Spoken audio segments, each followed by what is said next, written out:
사진 출처, 지정 확정 리스크를 표현한 이미지 챗 GPT 생성. 최근 국제사회에서는 민간국가라는 용어가 자주 등장합니다.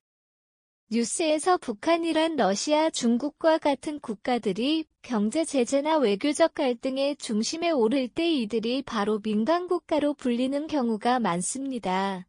그렇다면 민간국가란 무엇이며 왜 세계적으로 중요한 의미를 가지는 것일까요? 국제사회에서 민간국가라는 용어는 주로 외교, 안보, 경제, 기술, 인권 등의 측면에서 민감한 사안을 가지고 있는 국가를 지칭하는 데 사용된다. 이러한 국가들은 세계 정세에 큰 영향을 미칠 가능성이 높으며 국제적인 긴장과 갈등의 중심에 서 있는 경우가 많다. 민간국가의 대표적인 특징 중 하나는 안보 위험 요소를 가지고 있는 것이다.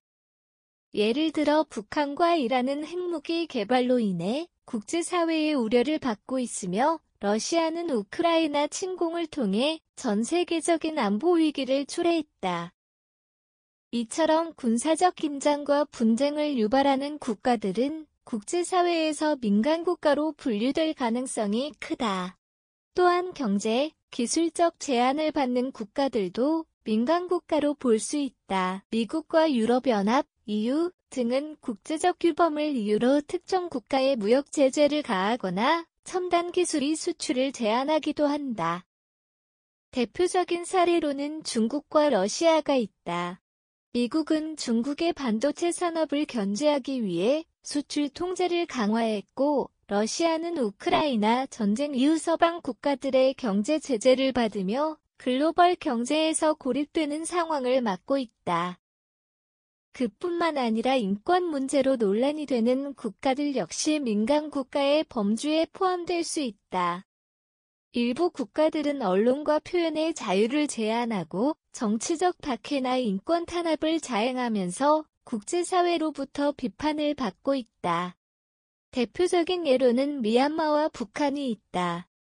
미얀마는 군부 쿠데타 이후 민주주의가 크게 후퇴했으며 북한은 오랜 기간 동안 주민들의 기본권을 심각하게 제한하고 있다. 이처럼 민간국가는 다양한 요인으로 인해 국제사회의 주목을 받으며 외교적, 경제적 제재의 대상이 되거나 협상과 갈등의 중심에 놓이게 된다. 이러한 국가들의 동향은 세계 정세에 직접적인 영향을 미치기 때문에 국제사회는 이들 국가와의 관계를 신중하게 조율해야 한다. 민간국가는 국제사회의 긴장과 갈등을 유발할 가능성이 크기 때문에 세계적으로 중요한 관심 대상이 된다. 이러한 국가들은 군사적 충돌, 경제적 파급력, 외교적 갈등 등의 측면에서 글로벌 정세에 직접적인 영향을 미친다. 먼저 전쟁과 군사적 긴장은 민간국가로 인해 발생하는 대표적인 국제 문제 중 하나다. 북한이 미사일을 발사할 때마다 동북아시아뿐만 아니라 미국과 유럽까지도 긴장 상태에 돌입한다. 이는 단순한 군사적 위협을 넘어 국제사회의 경제 및 외교 정책에도 영향을 미치는 요인으로 작용한다. 또한 러시아의 우크라이나 침공은 세계 경제와 에너지 시장을 뒤흔들었다. 전쟁으로 인해 글로벌 원자재 공급망이 불안정해졌고 유럽을 비롯한 여러 국가들은 대러시아 제재를 시행하면서 국제관계가 복잡해졌다. 다음으로 경제적 파급력도 민간국가가 세계 정세에 미치는 주요한 영향 요소다. 중국은 세계 경제에서 중요한 역할을 하고 있으며 미국과의 반도체 기술 전쟁은 글로벌 공급망에 직접적인 영향을 미치고 있다. 미국이 중국 기업에 대한 수출 통제를 강화하면 세계 반도체 시장과 이 산업 전반이 영향을 받는다. 또한 서방 국가들이 이란이나 러시아에 경제 제재를 가할 경우 원유, 가스 가격이 급등하며 이는 전 세계 소비자들에게도 직접적인 타격을 준다.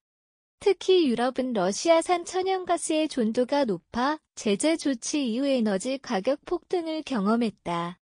마지막으로 국제협력과 외교적 대립도 민간 국가로 인해 형성되는 중요한 국제 질서다. 미국과 유럽은 인권 문제를 이유로 미얀마나 북한과 같은 국가들과 거리를 두지만 일부 국가는 경제적 이익을 고려해 이들과 협력하기도 한다. 예를 들어 중국과 러시아는 서방 국가들의 제재에도 불구하고 이란과 무역을 지속하며 경제적 협력을 강화하고 있다. 국제사회는 이러한 국가들을 어떻게 다룰 것인지에 대해 지속적으로 고민해야 하며 각국의 이해관계에 따라 외교적 접근 방식도 달라질 수밖에 없다. 결국 민간 국가는 세계 정세의 핵심 변수로 작용하며 군사적 위협, 경제적 변화, 외교적 갈등 등을 통해 글로벌 안정에 큰 영향을 미친다. 이러한 이유로 국제사회는 민간 국가의 움직임을 주의 깊게 관찰하고 이를 효과적으로 관리할 수 있는 전략을 마련해야 한다. 국제사회는 민간 국가에 대해 다양한 방식으로 대응하고 있다. 주요 대응 전략으로는 제재와 압박 협력과 외교적 해결 갈등과 균형 조정이 있다.